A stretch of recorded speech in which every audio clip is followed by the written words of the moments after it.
Welcome to the deep dive. So, imagine your city sidewalks. Are they just for walking, maybe sitting, enjoying the view, purely public space? Or are they maybe potential spots for big digital billboards, offering some services, but definitely adding to the visual noise? Exactly. And that's really the core tension we're diving into today. We've got city reports, news articles, letters, all focused on this debate in Dallas. They're considering installing interactive digital advertising kiosks. Right on the sidewalks. Yeah. Our mission here is to unpack the main arguments against these kiosks and also look at some, well, notable connections the sources mentioned about local politics and the companies involved. It's a fascinating mix, isn't it? Urban design, public space, tech, and yeah, money and influence definitely seem to play a part based on these documents. Okay, so let's start with the pushback. What are people saying no to? Our sources show some pretty significant concerns. Yeah, from different groups. There's this letter, a strong one, from major Dallas organizations. Think Downtown Dallas Parks Conservancy, Clyde Warren Park leaders. Right.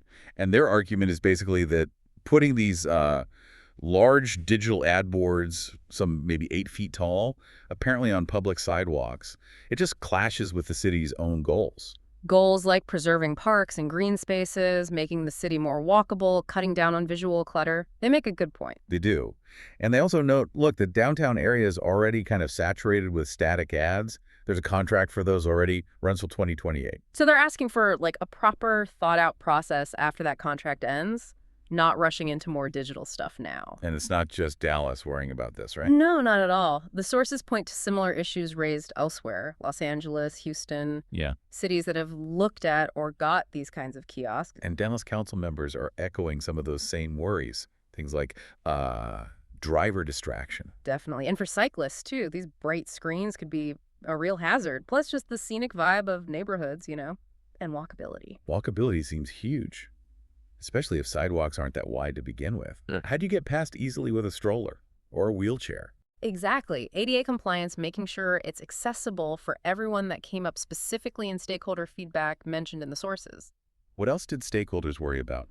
Well, besides accessibility and ADA, they listed general street clutter, who maintains them, the aesthetics, how they look, privacy was a big one too. The cameras. I saw that. Dallas was thinking of opting out of the camera feature, though. Reportedly, yes, but the concern was raised. And, one council member kind of cut through it all, basically asking, why do we need these big digital things when almost everyone has a smartphone with maps and info already? That's a fair question.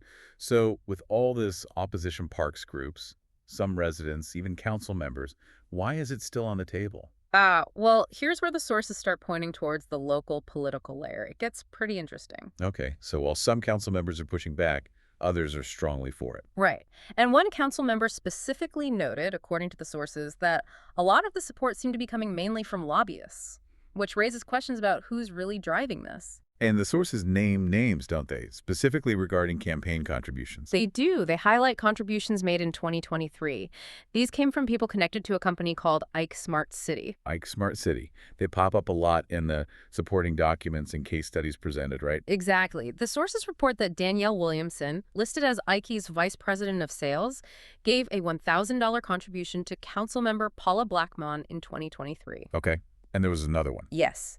Leah Shir Mohammed, identified as the wife of Ike's VP of Development, Jabran Shir Mohammed. She also gave $1,000 that same year. That went to councilmember Adam Bazaldua. Now, just to be clear, we're reporting what's in the sources we reviewed. We're not taking a stance here. Absolutely, just relaying the reported information.